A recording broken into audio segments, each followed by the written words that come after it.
보도록 하겠습니다. 하나님의 말씀 12장 13절 말씀 보겠습니다. 12장 요한계시록 12장 13절 말씀. 용이 자기가 땅으로 내쫓긴 것을 보고 남자를 낳은 여자를 박해하는지라. 그 여자가 큰 독수리의 두 날개를 받아 광야 자기 곳으로 날아가 거기서 그 뱀의 낯을 피하여 한 때와 두 때와 반 때를 양육받음에.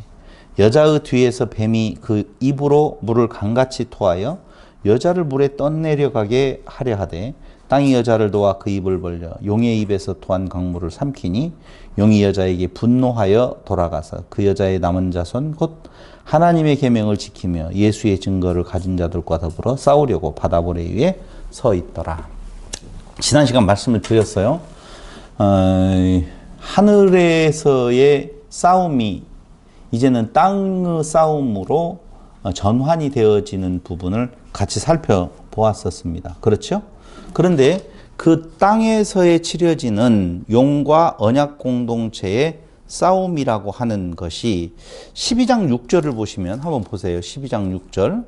그 여자가 광야로 도망하며 거기서 1260일 동안 그를 양육하기 위하여 하나님께서 예비하신 곳이 있더라 라고 하면서 6절에서 어디로 넘어가냐면요 14절을 보세요. 그 여자가 큰 독수리의 두 날개를 받아 광야 자기 곳으로 날아가. 거기 보이죠? 그럼 6절하고 13, 14절이 이어지는 거잖아요.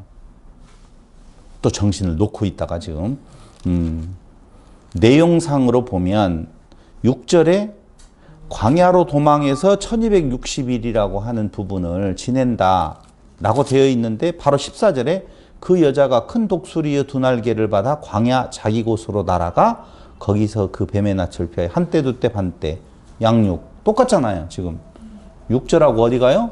13절이 똑같은 내용이라 그 말입니다. 그런데 그 가운데에 끼어 들어간 내용을 우리가 지난 시간에 같이 공부를 했어요. 그러니까 무슨 말을 하냐면요 6절에서 13절로 지금 이어진다고 보시면 되는 거예요. 아시겠죠? 그러니까 하늘의 싸움에서 패배한 용의 세력이 어디로 내려와서? 땅으로 내려와서 땅에서의 그 성도들하고의 싸움이 시작되어지는 부분.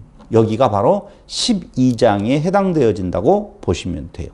그럼 용이 자기가 하늘에서 내어 쫓긴 것을 보고 이렇게 나오잖아요. 그렇죠? 용이 자기가 하늘에서 내어 쫓긴 것을 봤다 이렇게 표현하는 것은 패배했다 그 말이에요. 아니, 내가 쫓겨서 이렇게 말하지 아니하고 제3자가 용이 자기가 내어 쫓긴 것을 보았다 지금 그렇게 표현을 하고 있다 그 말이에요. 어려운 표현 아닌데 이게 어렵게 써져 있어요. 여기에서 보면 조금 이따 이제 오늘 12장의 마지막 절까지 잘 풀어보면 성경을 보는 것이 그렇게 어려운 것이 아니구나라고 하는 것을 알게 되어질 거라는 것이죠. 우리 한 가지 아셔야 될 것이 있어요.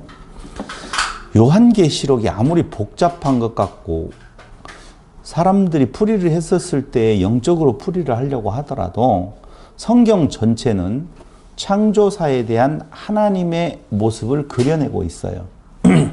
창조를 해 나아가시는 여호와 하나님을 계시하는데 아셔야 될 것은 우리가 제일 이 내용을 함축적으로 지금 모델로 보여주고 있는 내용이 이스라엘이에요. 그럼 이스라엘을 애굽에 종살이했던 존재들을 이끌어내어서 홍해를 건너고 광야를 지나서 가나안 땅에 들어가게 만드는 것이 하나의 하나님의 백성, 하나님의 나라의 창조 사역을 보여주고 있는 거란 말입니다. 그럼 요한계시록은 어떤 것을 말하느냐? 아브라함 있기 전에 아담이라고 하는 존재를 통해서 인류 전체에 대한 창조 사역을 시작을 했던 분이 모형으로서의 이스라엘이라고 하는 존재를 두었어요. 그러면 이제 첫째 아담을 통한 그 줄기가 원줄기란 말이에요. 원줄기예요. 그러면 원줄기를 받아서 이루는 것은 예수 그리스도를 통해서 이루어지는 건데 요한계시록은 도대체 어떤 내용인 건가? 똑같은 내용이라는 거예요. 하나님의 창조 사역을 그려주고 있는 건데 그럼 요한계시록에서 말해주는 내용도 역시 죄 아래에 있는 애굽에 있는 이스라엘을 구출해내어서 어디로 보낸다? 광야로 보낸다. 그 광야에서 그들을 양육시킨다. 이 내용이에요. 그리고 최종적으로 갈 목적지는 가나안, 이렇게 생각을 하면 가나안 땅이 천국이냐 이렇게 생각할 수가 있다니까요. 그런데 가나안 땅에 가서 다시 쫓겨난단 말이에요. 그러니까 땅으로서의 가나안의 의미는 약속이라고 하는 것을 배제해버리면 의미 없는 거예요. 젖과 꿀이 흐른다라고 하니까 가나안 땅이 그렇게 좋은 땅인 걸로 자꾸자꾸 생각하면 되는 것이 아니라 제일 좋은 땅은 다 같이 답을 주셔야 돼요. 시작. 하나님이 함께하는. 그렇죠. 그거예요. 뭐 먹고 싶어? 짜장면, 짬뽕, 아니 추어탕. 왜 그런 것만 떠오르냐? 그럼 고급스러운 것이 아니고 서민적이네요. 서민적이네요. 무엇을 어디에서 먹느냐가 중요한 것이 아니라 누구와 같이 먹느냐가 가장 중요한 거라 그 말입니다. 그러니까 어느 땅에서 어떻게 사느냐가 중요한 것이 아니라 거기에 누구하고 같이 있느냐. 하나님의 나라는 하나님이 다스리는 곳, 하나님이 계시는 곳이기에 중요한 젖과 꿀이 흐른다는 의미지, 그 땅이 풍요로움의 땅이라고 해서 그런 건 아니라고 하는 거예요. 근데 사람들은 굉장히 많이 착각하는 것이 자기중심적인, 인간중심적인 것이 되기 때문에 인간이 좋아하는 그것이 있는 곳, 그게 가나안 땅으로 생각을 해요. 그러니까 가나안 땅에 갔으면 요단강 건너가 만날이, 이게 천국인 줄 알아요. 근데 절대 아니에요. 그게 아니고 하나님이 그곳에서 왕으로 계신다라고 하면은 그곳이 젖과 꿀이 흐르는 땅, 그것이 약속의 땅이라는 의미로 두셔야 된다 그 말입니다. 그러니까 애굽의 땅이라고 하는 게 종살이했던 땅, 두 번째 광야에서 훈련받는 땅, 세 번째 하나님과 같이 계시는 약속의 땅, 이 내용이 그걸 그려내고 있는 것이 요한계시록이라니까요. 지금 똑같아요. 이제 보시면 알겠지만 오늘도 물 나오잖아요. 물을 뿜어가지고 막 죽이려고 할 때 뭐가 연상이 되어지겠어요? 연상 안 되어지면 안 되는데 여기 이렇게 설명을 했는데 연상 안 되어져요? 물 나오면? 홍해밖에는 뭐 더 이상. 출애굽에서 물 나오면 홍해밖에 더 있어요? 그럼 물로 어떻게 해요? 이스라엘 백성들을 먹으려고 삼키려고 했는데 그 물을 누가 받아내요? 땅이 받아내 버리잖아요. 그런 거예요. 그 내용을 그대로 보여주고 있기 때문에 야, 여기에서 물을 토한다는 말은 도대체 어떤 환란을 가지고 와서 택한 백성들을 괴롭힌다는 말이야. 그런 거. 그렇게 생각할 이유 하나도 없다 이거죠. 그러니까 이미지를 출애굽 이미지에다가 맞추어서 생각을 해보면 참 쉽게 성경을 볼 수가 있다라고 하는 것을 여러분들에게 말씀을 드리면서, 어쨌든 용이 자기가 하늘에서 내어 쫓긴 것, 패배했다는 것이죠. 그것을 보고 용과 그의 졸개들, 우리말로 이야기하면은 용의 권세를 받아서 이 땅 위에서 성도들을 괴롭게 하는 대리인들, 그렇죠? 그들이 땅에서 남자를 낳은 여자에게 품풀이를 시도하지요. 하늘에서 누구하고 싸웠어요? 남자하고 싸웠잖아요. 그리스도가 이미 십자가와 부활로 그들을 다 이겼어요. 그러니까 그들은 그리스도의 탄생을 막지 못했고, 사단의 그 방해 공작은 두 가지예요. 첫째는 그 아이가 태어나지 못하도록 방해했던 것. 누구를 통해서? 헤롯을 통해서 방해해 보려고 했는데 방해를 못했어요. 그거 막지 못했잖아요. 두 번째로는요, 그 용의 세력, 그 하수인들은 그리스도의 왕위 등극을 막지 못했다는 거예요. 그리스도는 어떻게 왕위에 등극하게 되어졌는 건가? 그게 이사야서에서 말하는 하나님의 보좌 앞으로 불려 올라가서 왕의 대관식, 왕으로서의 인침을, 인정을 받는 거거든요. 그게 무엇을 통해서? 십자가와 부활을 통해서 이루어지는 거예요. 그러니까 부활을 막지 못한 거예요. 그러니까 부활도 막지 못했지. 그가 태어날 수 있는 장소에서 그를 죽여버리려고 생각을 했는데 못 죽였지. 이게 그들이 가지고 있는 실패다라고 하는 겁니다. 용의 실패, 용의 패배는 그 내용이에요. 그러니까 그 패배를 이제는 너무 억울하단 말이에요. 억울하다는 게 분하단 말이에요. 억울은 좀 그렇고 분하단 말이지요. 그래서 분해서 용과 그의 졸개들이 땅에서 남자를 낳은 여자, 참 묘하죠. 여자는 누구를 낳고? 남자를 낳고 그 남자에 의해서 교회의 존재, 여자의 존재가 확증되어지는 것이죠. 그래서 그 남자를 낳은 여자에게 분풀이를 시도하는 것, 그게 오늘 지금 12장 13절 이하에서 나오고 있는 내용이라는 거예요. 잘 생각을 하셔야 돼요. 우리는 성경을 마태복음은 앞에 있고 요한계시는 뒤에 있으니까 이건 앞일이고 요건 뒤에 있는 일이라고 생각할지 모르겠지만 아니에요. 그러니까 요한계시록에서 그 남자를 낳은 여자 성도들에게 보복하는, 해코지하는 그 일들이 앞에 복음서라든가 서신서에 잘 나와 있다 그 말이에요. 우리는 그 용의 세력, 용과 그의 졸개들이 어떻게 그 언약 공동체를 괴롭게 하는 건가에 대한 내용이 궁금한가요? 앞으로 이루어질 일로 생각하면 궁금할 수 있겠지요. 어떤 일이 일어나지. 근데 그게 아니에요.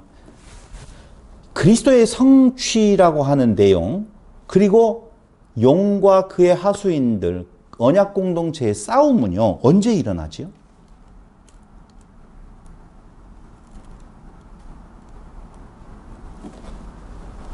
이게 이제 헷갈리는 거예요. 우리는 요한계시록을 항상 볼 때 요한계시록 기준으로 해서 요한계시록의 내용이 이후에 일어난다라고 생각을 할지 모르겠지만 그리스도의 십자가의 사건과 부활의 사건은 영원한 성취로서의 구약의 성도들과 지금 그때의 성도들과 신약의 성도들에게까지 다 영원한 성취로 이루어지는 거예요. 그러니까 사단의 도전도, 뱀의 도전도, 용과 그의 세력의 도전들도 사실은 그때의 그 예수님의 십자가와 부활 이후에 일어난다라고만 보지 말고 그 전에 성도들에게도 이미 있는 일이에요. 있는 일. 충분히 여러분들이 받아들이실 줄로 알고 참고적으로 마태복음 5장 11절 한번 보세요.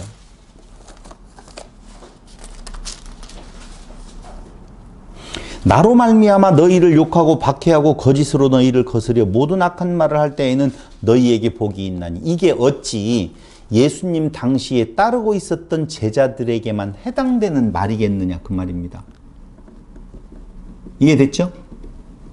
그 이유도 마찬가지고 그 이전에도 마찬가지에 대한 내용을 담고 있다라고 해서 지금 마태복음 예수님 당시 예수님 아직 십자가에 죽지도 아니하시고 부활도 안 했었을 때 예수님께서 하시는 말씀이에요. 그러니까 이런 일들이 요한계시록 이후에만 일어나는 것이 아니라 그 이전에도 있었고 지금도 있고 앞으로도 있을 것이다. 이게 용과 그의 졸개들의 언약 공동체에 대한 도전의 모습을 그려주고 있다는 거예요. 어디 그뿐이겠습니까? 또 하나 더 찾아볼까요? 거기 마태복음 10장 22절을 보세요. 10장 22절 또 너희가 내 이름으로 말미암아 모든 사람에게 미움을 받을 것이나 이렇게 나오잖아요.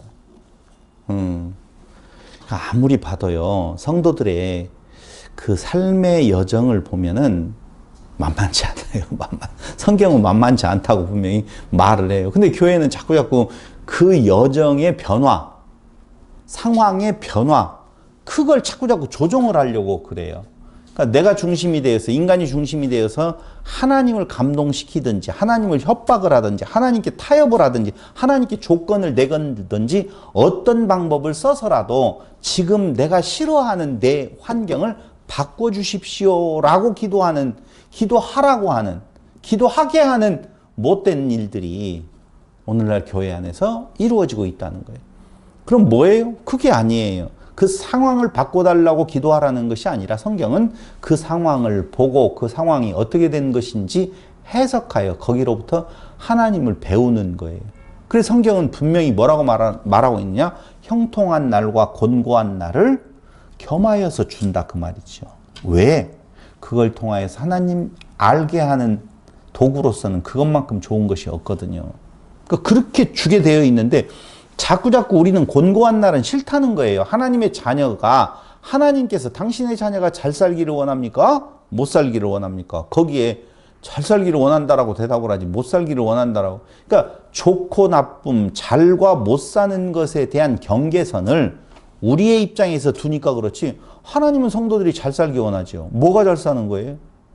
하나님 배우고 하나님 알고 살아가는 것이 잘 사는 거다. 이렇게 가야 되는데 하나님 백성이 하나님께서 당신의 아들들이 잘 살기 원하십니까? 부자로 이렇게 갖다 붙인다니까요. 병 없이 높은 지위에서 명예를 얻으면서 그걸 원하겠습니까? 가난하게 병들어서 낮은 지위에서 명예 없이 이렇게 살기를 원하겠습니까? 이렇게 딱 갖다 붙여놓으면요 거기에서 왼쪽입니다 이렇게 말할 사람이 없다니까요.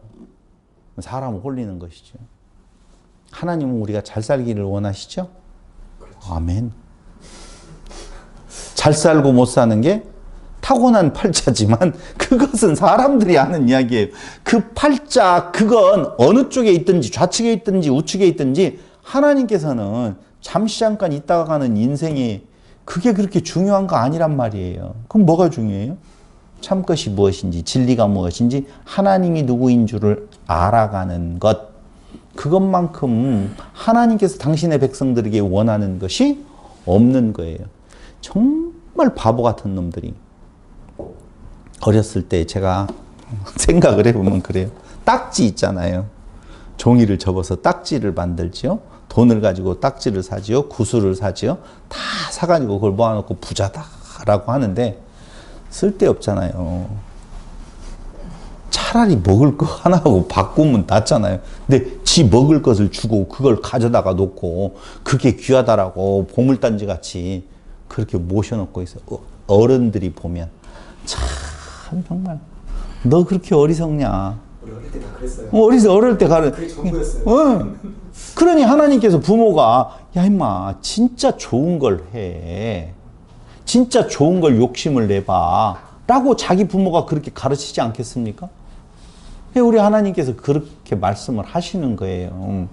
오늘날 더 좋은 것과 덜 좋은 것에 대한 내용이 무엇이냐? 하나님 아는 것 외에 다른 것 아무것도 없다는 거예요. 그래서 그 더 좋은 것으로 채워지기를 바라는 것이 하나님께서 애굽에서 데리고 나와서 광야를 돌게 하는 목적 그거예요. 근데 우리는 광야에서 부자 되려고 하잖아요. 부자 되면 어찌하려고. 지난 시간에도 이야기를 했지만요. 92세인가가 인간 수명이래요. 평균. 무릎 나이는 60이래요. 한국 사람의 통계를 내어보니까.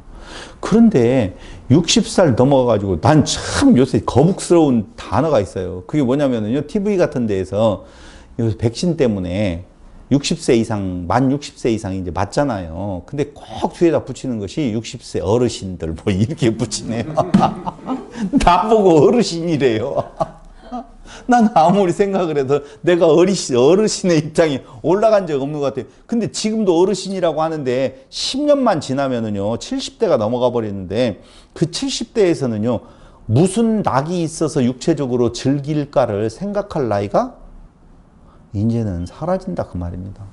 그러면 70 넘어서 90까지 살려면 20년을 더 살아야 되는데 그 20년 동안 사는 삶의 의미를 어디에다 두고 도대체 살아간다는 말인지 한번 생각해 볼 필요가 있어요. 그 삶을 위하여서 하나님께서 그에게 돈을 더 갖다 준들 얼마나 더 호화로운 것으로 먹고 살지는 모르겠지만 맞아요.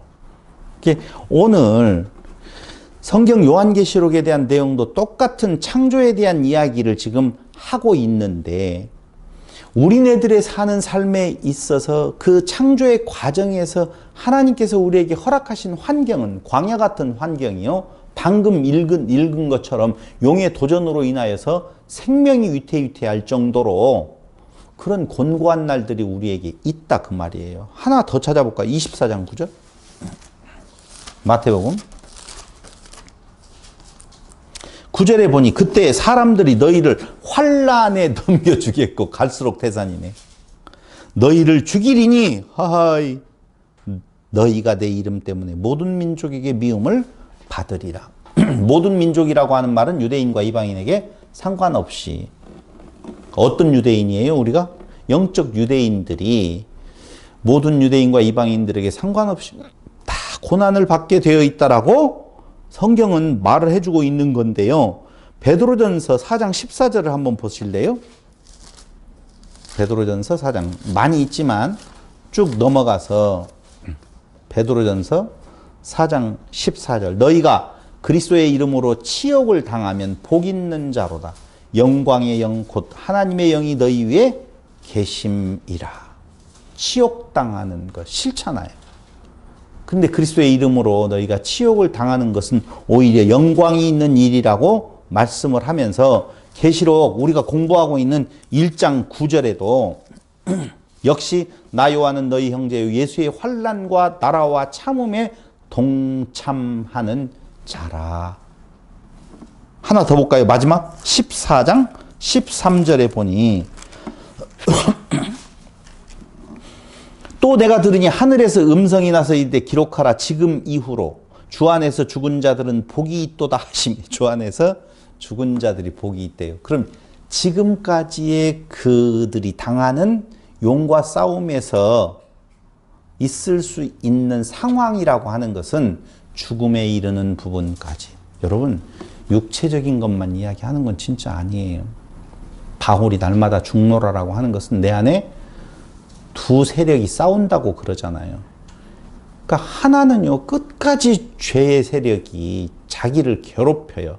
그래서 날마다 죽노라라고 하는 그러한 고난 가운데 그가 고백하는 것은 절망이 아니라 도리어 소망이 그 안에 생기는 것을 우리는 성경을 통해서 너무너무 잘 알고 있다는 것이죠. 왜 그렇게 힘들까요? 성도들의 삶이 왜 그렇게 힘들까요? 답을 말해줬는데. 살아있는 용이 생명이니까. 용의 세력들이 자기가 패배한 것을 알았잖아요. 그러니까 너무 미쳐버리겠는 거예요. 그래서 발악을 하는 거예요. 용의 발악 가운데 우리가 살아가고 있어요. 그렇기 때문에 힘든 거예요, 당연히. 용이 죽으라고 하여튼 내가 하늘에서의 패배를 서력하리라 하고 이 땅 위에서 아주 그냥 미친 듯이 그 성도들 공동체를, 언약 공동체를 괴롭게 하는 거예요. 그 괴롭게 하는 것이 뭐겠어요? 그 다른 거 아니에요, 여러분. 우리의 욕망을 최고도로 끌어올려서 그것과의 간극 사이에서 괴롭게 만드는 것. 그게 도전이거든요. 우리의 욕망은 뭘 먹을까 마실까? 입을 거 아니겠습니까? 그 욕망에 대한 내용을 가지고 뒤 흔드는 것이죠. 예수님에게도 그랬고 첫째 아담에게도 그랬고 그 욕망을 뒤 흔드는 거예요. 건강하게 오래 살고 싶다. 하나님의 자녀가 가난해서 근천스러워서 하나님 영광 가리는 일이 없었으면 말은 좋아. 하나님의 영광인지 누구 영광인지는 잘 모르겠죠. 그래서 12장 14절을 보면은 아까 이야기한 대로 12장 6절에 반복 및 설명이 되어 있는데요. 여자가 큰 독수리의 두 날개를 받아 이렇게 나오잖아요. 지금 여기 좀 보세요. 여자가 큰 독수리의 두 날개를 받아가지고 우리는 이제까지는 독수리 날개 아래 품는다라고 하는 구절이 있어가지고 그 여자가 받아서 날아가서 어디로 가는 거예요? 광야로 지금 가는 곳이에요. 광야는 좋은 곳이에요? 나쁜 곳이에요? 힘든 곳이라고 생각하잖아요. 근데 왜 그 힘든 곳으로 우리를 인도해 가실까요? 정말 이해가 안 가네요. 애굽이 좋아요? 광야가 좋아요? 애굽이냐? 광야냐? 광야에는 뭐가 있더라? 만나. 그렇죠? 여러분들이 거기에서 놓치면 안 돼요. 여기에 성막이 있잖아요. 성막에는 하나님이 계시거든요. 여호와 하나님이 계셔요. 제가 이야기했잖아요. 장소의 환경의 문제가 아니라고. 거기에 누가 있냐, 누구와 같이 있느냐가 중요하다고 말씀을 드렸잖아요. 누구와 같이 있느냐예요. 그래서 광야가 좋은 것은 하나님이 계신 곳이기 때문에 거기에서 보호가 있는 거예요. 애굽은 죄 아래에서의 땅이기 때문에 하나님의 보호가 없다면 오히려 그곳에는 채소도 있고 먹을 것이 풍부해서 굶지는 않잖아요. 근데 이곳에 왔더니 끝은 삭막하네요. 삭막한 사막과 같은 날들을 지낸다 할지라도 사랑하는 님과 함께 저 푸른 초원이 아니어도 좋아요. 남진이 문제를 일으켜놨다니까. 사랑하는 님과 저 푸른 초원이에 그림 같은 집을 짓고 이렇게 나왔기 때문에 불나서 다 타서 시컴둥이가 되었다 이렇게 가야 되는데 불탄 이야기를 안 하니까 그것만이 행복인 줄로 추구하고 간다니까요. 아니에요. 가나안 땅도 왜 젖과 꿀이 흐르는 땅이냐? 하나님이 그곳에 왕으로 계시겠다라고 하니까.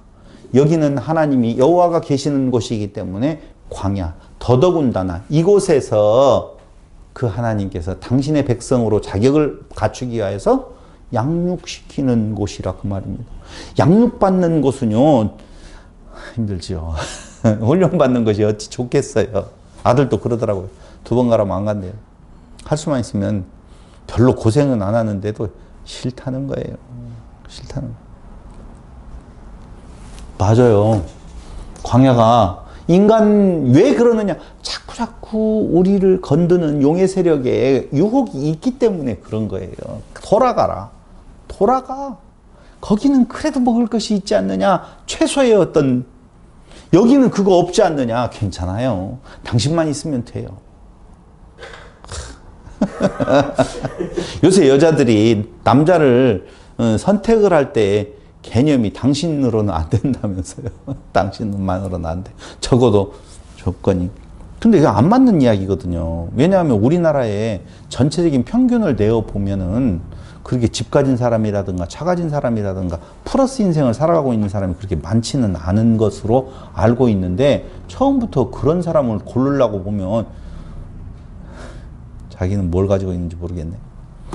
아, 벌거숭이였었어요. 천둥벌거숭이. 종이었었다니까요. 근데 여기에 하나님의 자녀로 하나님과 같이 되게 만들어주기 위해서 끌고 나왔으면 때 빼고 광내야 될 거 아니에요. 때 빼는 장소로서의 그 자격을 갖추어가는 장소로서의 광야는 우리에게 훈련을 받는 이유는요. 전쟁터에 나가서 죽지 아니하고 승리를 거머쥐기 위한 거라고 보면 그것을 감수해야 될 당연히 동의하는 마음이 있어야 되는데 인간은 그렇지 못해요.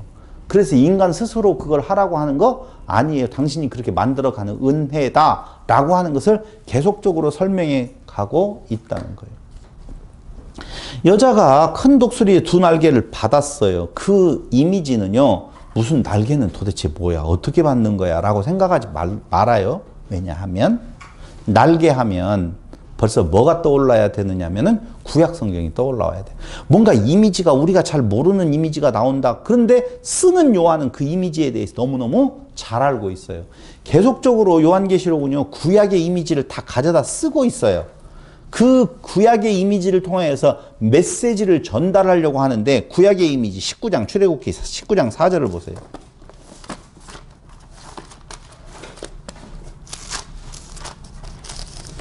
19장 4절에 보면 내가 애굽 사람에게 어떻게 행하였음과 내가 어떻게 독수리 날개로 너희를 업어 내게로 인도하였음을 너희가 보았느니라.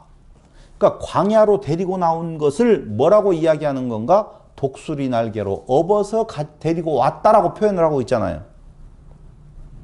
네? 근데 언제 이스라엘 백성들이 독수리 날개를 타고 광야로 왔어요? 없었죠? 한 번도. 근데 우리는 출애굽기 공부하면서도 이거 의문 안 가졌잖아요. 그렇다라고 하는 내용에 대해서. 근데 왜 요한계시록만 오면 독수리 날개는 뭐라고 왜 생각하는지 잘 모르겠다 그 말이에요. 요한도 몰라요. 모른다는 말은 무슨 말이냐면요. 구약의 이미지를 가지고 온 거예요. 승리해서 광야에서 싸움하게 되어지는 의미를 뭘로 표현하고 있다? 구약에서 독수리 날개로 표현하고 있다. 그 말이에요. 됐죠? 또 하나 찾아보면 더 자세히 볼 수 있어요. 신명기 32장. 신명기 32장 10절로 12절. 거기에 보면은 모세의 노래가 나오는데요. 찬양이지요.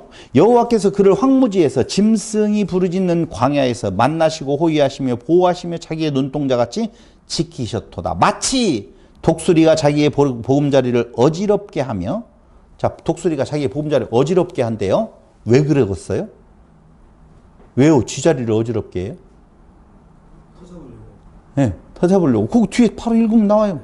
어지럽게 하며 자기의 새끼 위에 너풀거리며 그의 날개를 펴서 새끼를 받으며 그의 날개 위에 그것을 없는 것 같이. 맞아요. 터 다 돋아서 새끼들이 그곳에 안심하고 기거할 수 있도록 지금 만들어주려고 그렇게 하고 있어요. 그러니까 이 이미지를 지금 가지고 오는 거예요. 독수리라고 하는 날개를 받았다라고 하는 말은 그곳에 안전하게 광야에 내몰아가지고 그냥 아주 저것들을 고생을 빡세게 시켜야 되겠다. 이런 이미지가 아니라 그를 보호하시고 그를 양육하기 위한 터전을 닦고 계시는 하나님의 사랑을 지금 표현하고 있는 것이 독수리의 날개를 받아, 이 표현이란 말이에요. 누구요 독수리는? 뭐 누구요 독수리는?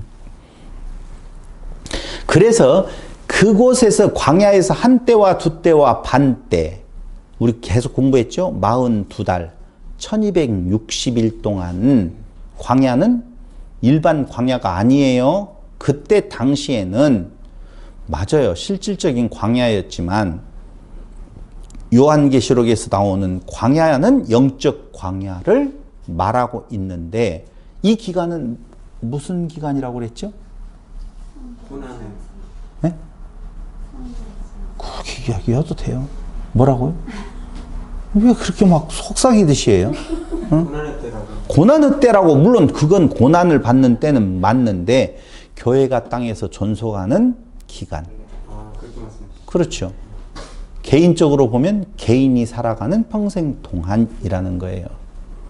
그러니까 하나님의 보호가 없이는 우리는 못 견디지요, 당연히. 그 하나님의 그 보호하심이라고 하는 것은 안전하다 아무 일이 일어나지 않는다는 말이 아니라 그 일들을 통하여서 아까 읽었잖아요. 얼마나 많은 도전들이 있는지. 그 도전들 속에서 하나님을 깨달아 알게 하시는 하나님의 양육의 장소요, 양육의 기간이라 그 말이에요. 그래서 양육이 다 끝나면 어떻게 되는 거예요? 죽는 거지 뭐 또 양육이 끝나면. 그리고 새 옷 입고 다시 태어나는 거예요.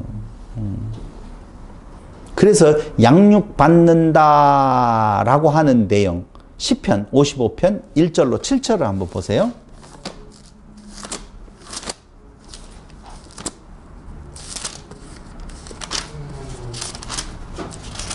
(55편) 1절로 7절을 보면 하나님이여, 저 잘 들어보세요. 내 기도에 귀를 기울이고, 이건 다윗 노래예요. 내가 간구할 때 숨지 마소서. 다윗이 급하지요, 지금. 고난 속에 있겠죠. 내게 굽히사 응답하소서. 내가 근심으로 편하지 못하여 탄식하오니 이는 원수의 소리와 악인의 압제 때문이라. 그들이 죄악을 내게 더하며 노하여 나를 핍박하나이다. 내 마음이 내 속에서 심히 아파하며 사망의 위험이 내게 이르렀도다. 지금 상황이 무슨 상황인지 아실 거예요. 그런데 두려움과 떨림이 내게 이르고 공포가 나를 덮었도다. 대단해요. 근데 나는 말하기를, 지금 그러한 공포와 고난 가운데 있었을 때 나는 말하기를, 만일 내게 비둘기같이 날개가 있다면 날아가서 편히 쉬리로다. 자, 저를 보시고요. 그 뒤에 보지 마시고, 이어서 보지 마시고, 날아가서 편히. 다윗이 지금 힘들어요. 편히 쉬고 싶어요. 어디로 가야 될까요?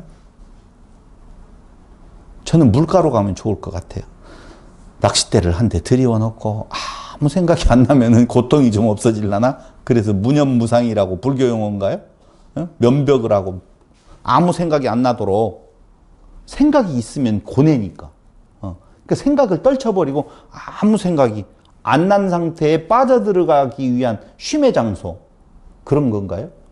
그건 불교나 이런 세상이 하는 일이고, 성경에서 말하는 쉼의 장소는 어디예요? 이거 바로 읽지 말라고 했는데 읽어가지고 컨닝을 하고 있어요, 그냥. 성전이겠죠? 성전이요. 성전은 어디에 있다고 그랬어요? 예루살렘. 예루살렘. 성막은요? 여기다 써놨는데도 성막은 광야에 있다고 그랬잖아요. 근데 이상해요. 다윗이 말하기를요. 내가 쉼을 얻기 위해서 어디로 가고 싶다고요?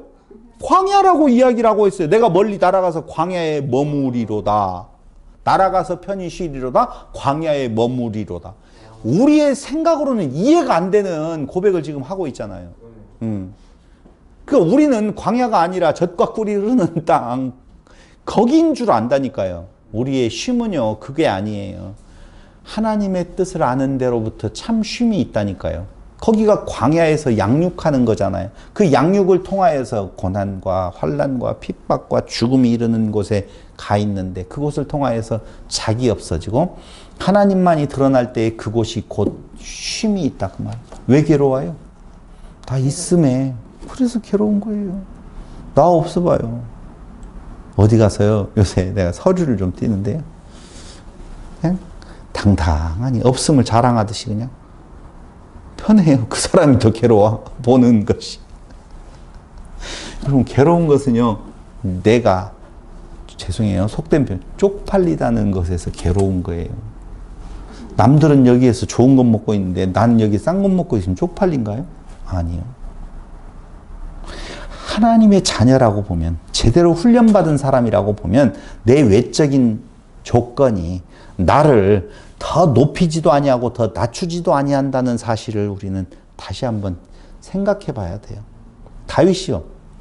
사울과의 관계에 있어서 그 힘들고 괴롭고 외롭고 처절하게 자기 혼자 고독하게 있었을 때 누구를 만나서 그 쉼을 얻겠느냐 그 말입니다.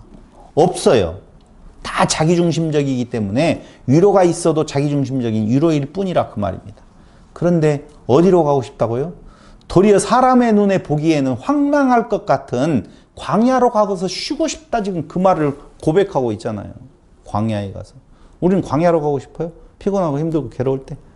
광야로 가고 싶어 했죠. 그 광야가 어디예요? 이 교회예요? 이렇게 말하니까 웃음이 나온다. 장소적인 교회가 아니라 하나님의 말씀이 있는 곳, 하나님이 계신 곳에서 나에게 위로를 주시는 것은 잘 될 거야. 내일이 틀림없이 바뀌어진다? 힘내.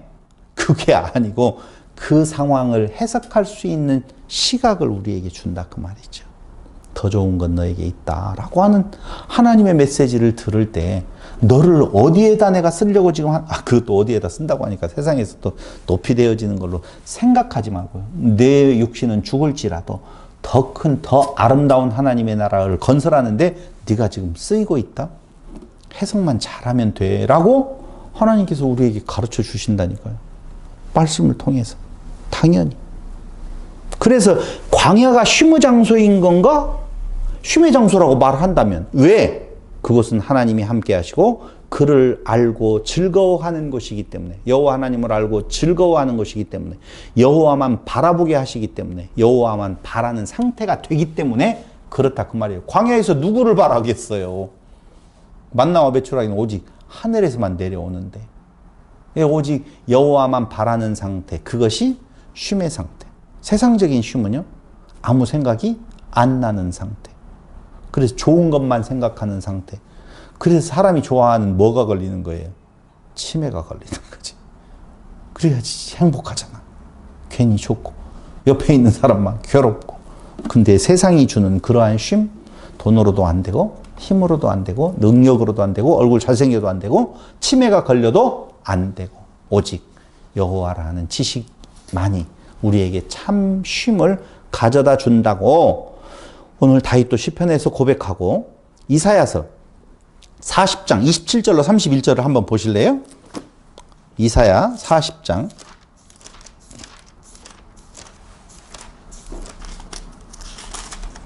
27절로 31절에 보니 야곱아 어찌하여 네가 말하며 이스라엘아 네가 이르기를 내 길은 여호와께 숨겨졌으며 내 송사는 내 하나님에게서 벗어난다 하느냐.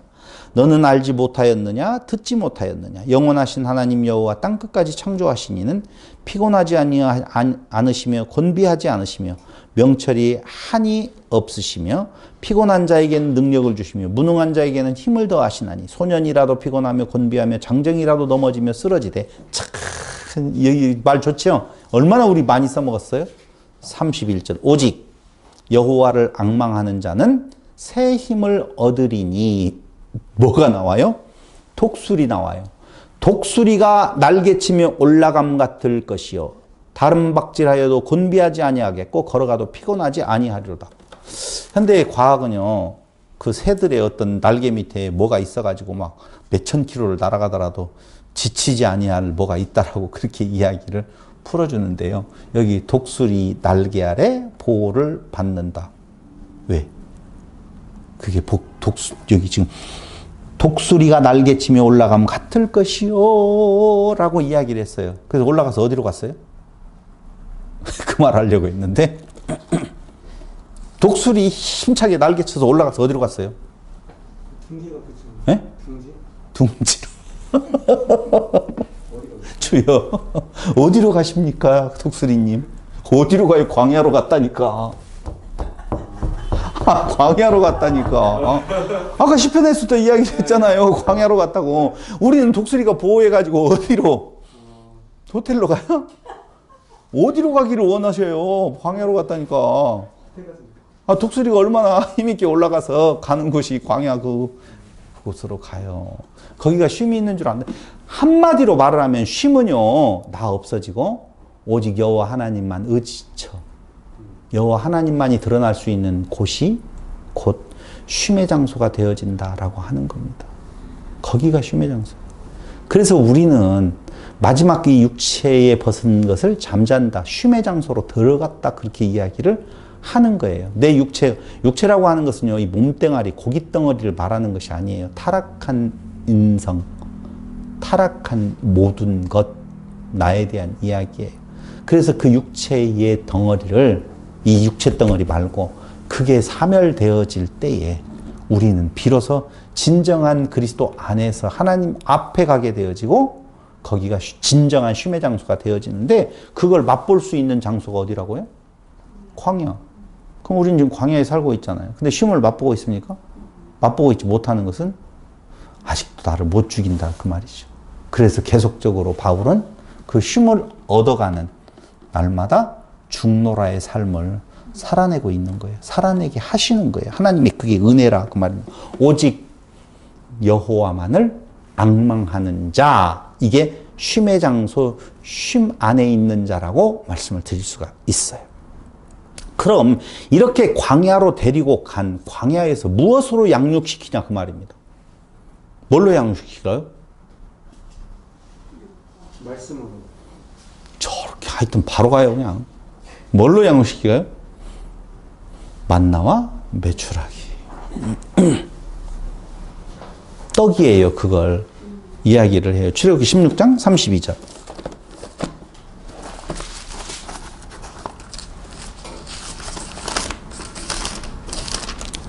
16장 32절에 보면 출애굽기 봤어요? 찾으셨습니까? 16장 32절에 보니 이렇게 나오죠. 모세가 이르되 여호와께서 이같이 명령하시기를 이것을 오멜에 채워서 너희의 대대 후손을 위하여 간수하라. 이는 내가 너희를 애굽 땅에서 인도해 낼 때에 광야에서 너희에게 먹인 양식을 그들에게 보이기 위함이니라 하셨다 하라. 가시 같은 거라고 그랬죠.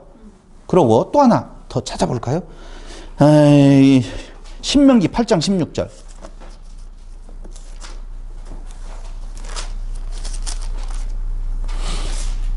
8장 16절에 내 조상들도 알지 못하던 만나를 광야에서 내게 먹이셨나니 이는 다 너를 낮추시며 너를 시험하사 마침내 내게 복을 주려 하심이었느니라. 만나 주셨는데 목적이 뭐라고요?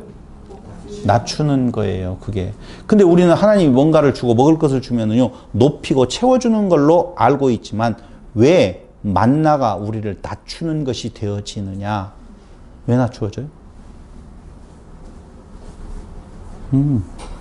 그분에게서 왔잖아요. 하늘에서 내렸잖아요. 그러니 나는 어떻게 할 수가 없는 거구나. 낮아지는 거죠, 당연히. 그런데 그 만나를 누구라고 이야기를 하느냐? 예수 그리스도다 그 말입니다. 요한복음 6장 31절로 51절. 요한복음 6장.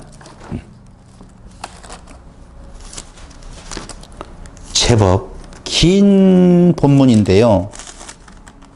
요한복음 6장 31절로 51절까지를 보면은 뭐가 나와요? 예수에 대해서 나오는데 내가 곧 누구라? 생명의 떡이라 이야기를 하잖아요. 그죠? 거기 참고해서 여러분들이 집에 가서 읽으셔야 돼요. 너무 길어요. 그래서 결국 결론적으로 말씀드린다면 예수 그리스도의 바로 임재 조금만 그 떡이라고 하는 것은 예수 그리스도다라고 요한복음 6장에서 지금 이야기를 해주고 있다라고 하는 것입니다. 용의 대리인들의 도전 요한계시록 2장 17절에 보면은요 이렇게 나와요. 용의 대리인 니골라당의 도전에서 이기는 그에게는 감추었던 만나를 주겠다라고 요한계시록 2장 17절에 나와 있어요. 그죠? 니골라당의 도전이 있는데 거기로부터 이기는 자에게는 내가 감추었던 만나를 주겠다 그렇게 이야기를 하거든요. 그 만나는 뭐예요? 말씀드린데도 예수 그리스도의 임재 만나를 준다. 만나는 예수 그리스도 임재 주겠다 약속은 임재 그것은 만나 약속의 성취였다라고 말하는 거예요. 여러분. 그러니까 우리 안에 그리스도가 계시면 우리는 그 그리스도로 인하여서 양육당하는 거예요. 그러니까 신약에서 말하고 있는 구원의 여정에 놓고 보면 뭐가 있어요? 양육이 있잖아요. 양육은 무엇으로? 예수 그리스도로. 근데 예수 그리스도의 분량에까지 다다르는 경우 그게 뭐냐 이거예요. 양육의 그 정도의 차이라고 하는 것은 우리에게 두 마음이 있다고 그러잖아요. 그렇죠? 영과 뭐가? 육이 있어요. 그런데 그 영이 자꾸 커지면 육이 작아지는 거지요. 당연히. 이게 뭐라고 하느냐? 성숙이라고 이야기를 하죠. 성숙. 그러니까 성숙하다라고 하는 말은 착한 일을 더 많이 한다. 교회 일을 더 많이 소화해낸다라는 말이 아니라 끝없이 자기가 비워지는 상태를 성숙의 단계로 볼 수 있다 그 말입니다. 결국 교회는 이 만나를 기대하는 공동체다 이렇게 보시면 돼요. 만나를 기대하는 공동체. 그리스도가 자꾸 더 많아지는 것이죠. 박해와 고난 그 가운데에서 보호와 양육이 있을 거고 그 보호와 양육은 점진적으로 더 자라나게 만드는데 그 자라난 결과는 무엇으로 나타나게 되어져 있는 건가? 그리스도를 증거하는 것으로 나타난다 그 말입니다. 그래서 창세기 공부할 때 있잖아요. 씨가 있고 씨 가진 열매맺는 나무. 그렇죠. 씨 같다. 가진이 아니죠. 씨 같다가 어떻게 되지? 가진. 시가진. 가진이 이거 아니잖아요. 맞아요. 맞아요. 시가진 열매. 시가진. 이렇게 맞아요? 네. 너무 잘하려고 하니까 씨 가진 열매 맺는 나무. 그게 점진적으로 자라나야지 열매가 맺을 거 아니에요. 그 열매가 맺어지면 그 다음 하는 일은 뭐예요? 열매 뻗어리는 거지 뭐예요. 그러니까 박해와 고난이 있어요. 그때 하나님께서는 보호와 양육을 시켜주고 그 보호와 양육 가운데에서 자라난 나무는 당연히 열매 맺어 그리스도의 증인으로 사는 삶이 나타나게 되어져 있는 거죠. 그렇다라고 보면 지금 땅에서 용과 그리고 하나님의 언약 공동체가 싸움이 일어나게 되어지는데 도대체 무엇을 무기로 해서 공격을 할까요, 용은? 당해봤어요? 안 당해봤어요? 도대체 어떤 무기로 도대체 우리를 공격할까? 13장 5절. 또 짐승이 과장되고 신성모독을 말하는 입을 받고 또 42달 동안 일할 권세를 받으니라. 짐승이 과장되고 신성모독을 말하는 입이라고 말하죠? 예? 뭐예요, 그럼? 또 하나 찾아볼게요. 그래야지 조금 더 여러분들이 대답하기가 쉽겠죠. 9장 17절로 18절.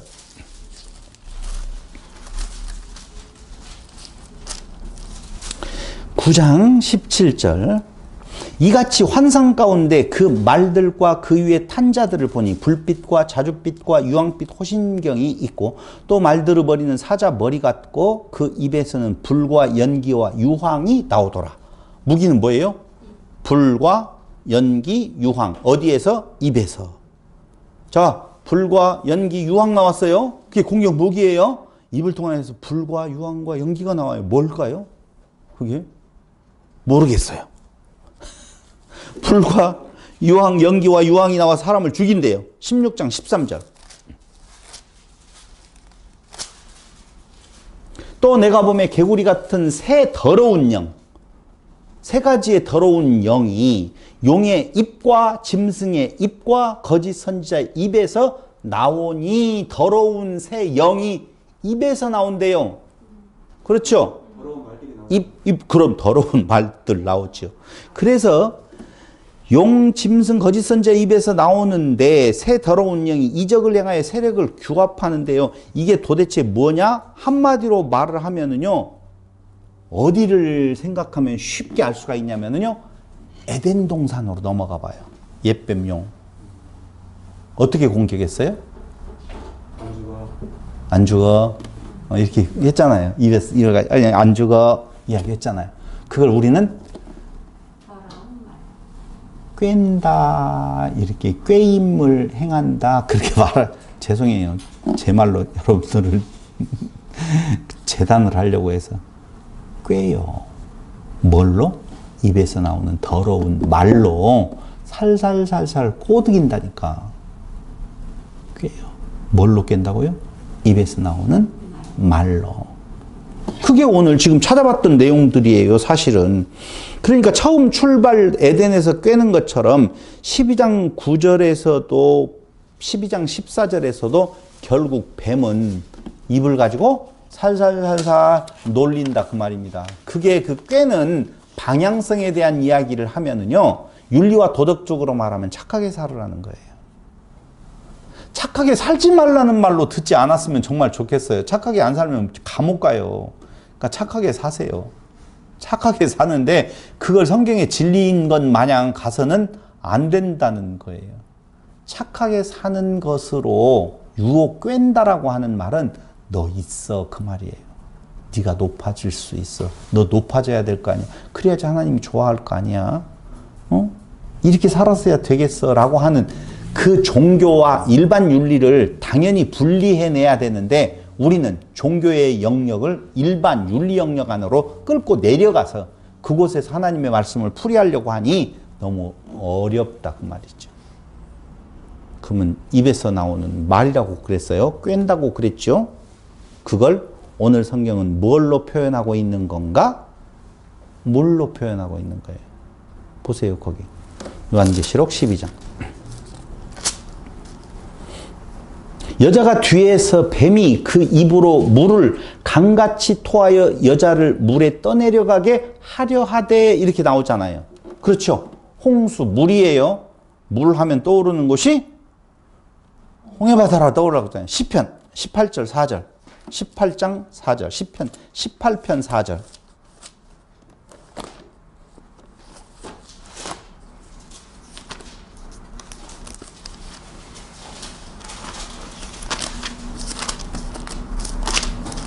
18편 4절에 보면은요, 이것도 역시 다윗의 시요, 다윗의 노래인데요.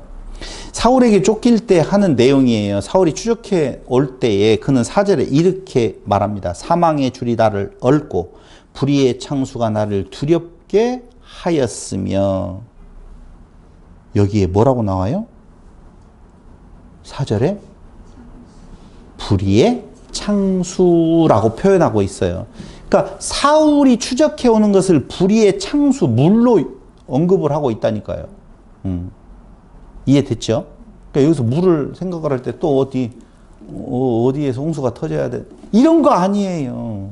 대적들의 도전에 대한 내용을 물이라고 이야기를 하고 있는데요. 시편 144편 7절로 8절을 한번 보세요.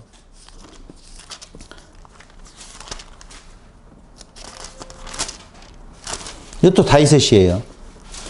위에서부터 주의 손을 펴사 나를 큰 물과 이방인의 손에서 구원하여 건지소서. 넘어가 봐. 11절로. 이방인의 손에서 나를 구하여 건지소서. 그들의 입은 거짓을 말하며 그 오른손은 거짓의 오른손이니이다. 이방인의 손 나오지요. 큰 물과 이방인의 손이라고 나왔잖아요. 7절에서. 근데 11절이 뭐라고 봤냐면은 이방인의 손에서 나를 구하여 건지소서. 그들의 입은 거짓을 말한다고 그러잖아요. 아까도 이야기했잖아요. 입에서 뭘 꿰는 말, 거짓말을 이야기한다는 거예요. 그게 바로 물로 공격하는 거라니까요. 다른 거 없어요, 여러분. 큰 물. 거기 하나님이여 9절. 내가 주께서 새 노래로 노래하며 열줄 비파로 주를 찬양하리이다. 주는 왕들에게 구원을 베푸시는 자이시며 그의 종 다윗을 그 해하려는 칼에서 구하시는 자니이다. 근데 그 해하려는 칼 입에서 나오는 거 조금 전에 말씀을 드렸잖아요. 그걸로부터 그 성도를 보호하는 것은 그 말이 틀렸다는 거 아니에요. 그러니까 오직 그리스도를 증거하는 말을 인간이 행해야 될 윤리와 도덕으로 바꾸어서 그걸 행하라고 하는 것은 큰 물로 우리를 공격하는 바로 사단의 모습이라고 보시면 되는 거예요. 마지막 시편 32편 6절을 한번, 마지막이라는 말이 끝낸다는 말이 아니에요. 시편 32편 6절 한번 더 보시죠. 32편 6절. 이로 말미암아 모든 경건한 자는 주를 만날 기회를 얻어서 주께 기도할지라 진실로 홍수가 범람할지라도 그에게 미치지 못하리이다. 봐봐요. 홍수로 공격한다고 그러죠? 뭘로 공격당해요? 말로 공격당해요. 즉 용은 미혹 그리고 박해 두 가지를 통하여서 교회를 파괴하려 하는데요. 미혹이라고 하는 것은 교회 안에서 이루어지는 거예요. 이게 진짜 무서운 거예요. 말을 살짝 바꾸어서 사람 중심으로 하는 말들, 무엇을 행하면 하나님이 좋아할 거라고 하는 내용에 있어서 큰 것이죠. 근데 그 당시 교회 밖에서 있는 무엇도 있었어요. 그때 당시 교회들은 박해도 있었다 그 말입니다. 그러니까 안안팍으로 도전이 굉장히 거셀 수 있어요. 안으로는 물, 말, 밖으로는 박해를 통하여서 파괴하려 할 때에 뱀은 첫 여자도 마지막 여자도 뭘로 유혹했다는 걸 우리는 알 수 있죠? 말에 홍수로 유혹한 것을 알 수가 있어요. 고린도후서 11장 3절. 많이 찾아봐야 되지만 시간이 없으니까 고린도후서 11장 3절을 한번 보세요.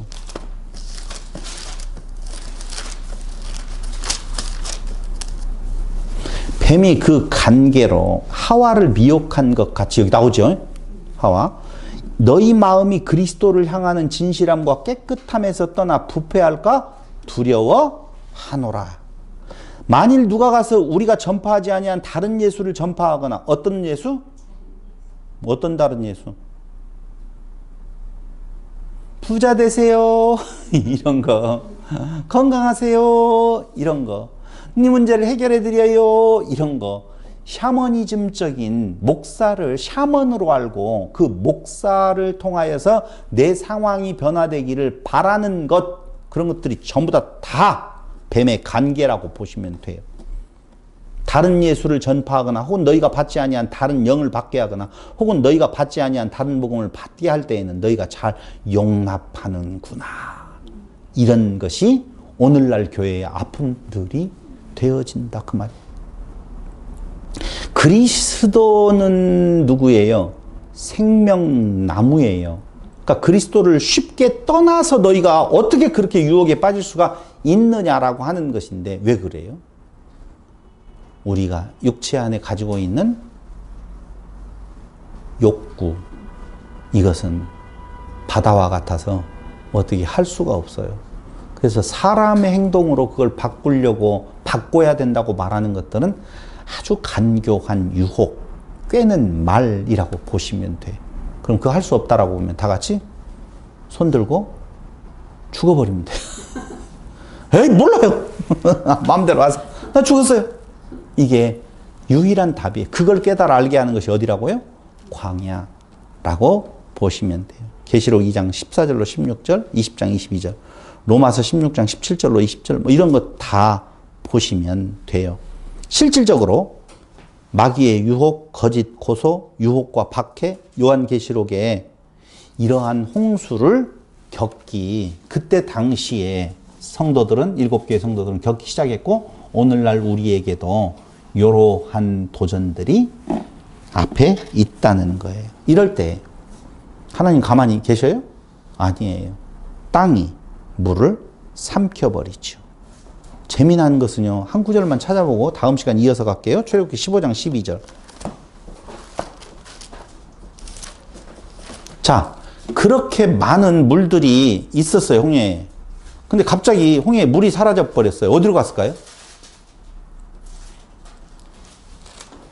네? 네? 홍해예요? 홍해? 홍해 양쪽으로 섰다. 양쪽으로 섰어. 이렇게 알고 있죠.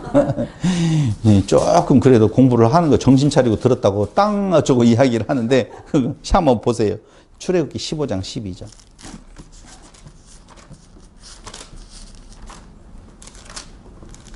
찾으셨습니까? 제가 못 찾았어요. 15장 12절. 주께서 오른손을 드신 즉 땅이 그들을 삼켰나이다 라고 나오죠. 여러분 참 재미난 것은요, 거기뿐만 아니라 땅이 모세를 거역한 고라와 그 고라에게 속한 모든 사람, 다단 아비람이죠. 그의 가족도 땅이 삼켜버렸다라고 이야기해요. 하나님께서 땅으로 대적자들을 삼키게 하신다 그 말입니다. 이 내용들을 다음 시간에 이어서 잠깐 설명을 하고 넘어가도록 하겠습니다. 어쨌든 요한계시록도 하나님의 창조의 과정을 지금 그려주고 있는데, 하나님의 창조의 과정은 당연히 죄악된 애굽에서 어디로? 광야로. 광야에서 가나안 땅으로 가게 만드는데, 그곳에 그 과정을 무난히 이기게 하셔서 끝까지 데리고 가시는 분은 오직 여호와 하나님이시다. 예수 그리스도시다. 라고 하는 것을 지금 말해주고 있는 거예요. 그러니까 어쩌라는 거예요? 힘내라? 두렵잖아요. 지금 그때 상황으로 돌아가서 생각을 해보세요. 로마가 그들을 핍박하고 있고, 초기 단계에는요, 로마의 핍박보다도 더 무서운 핍박이 유대인들의 핍박이거든요. 사실은.